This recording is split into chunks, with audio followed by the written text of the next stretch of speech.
بعد از یک هفته کاری خسته و کوفته میای خونه، یه چای واسه خودت میریزی، میری رو مبل ریلکس کنی، یه مرتبه میبینی کل خونه داره میلرزه.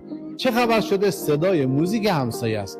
هنوز نتونستی با اون موزیک رابطه برقرار کنی، یه مرتبه از طبقه بالا میبینی که صدای دویدن بچه‌ها میاد، دارن صندلی‌ها رو جابجا میکنن. میگه خدای به من صبر بده.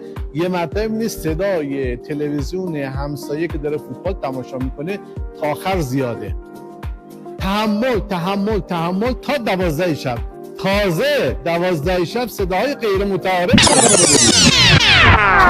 متوجه نشدیم که دیوارهای آپارتمان ها ضد صدا نیست و صداها رو انتقال میده. چرا اونو متوجه نشدیم؟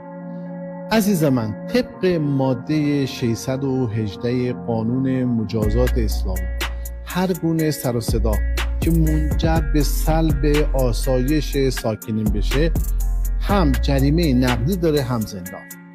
یادتون باشه قانون از شما حمایت میکنه. اگر تو ساختمانتون یکی از همسایه ها از این مواردایی که ما برای شما توضیح دادیم آگاه نیست، این پست رو براش ارسال کن، شاید اونم آگاه بشه.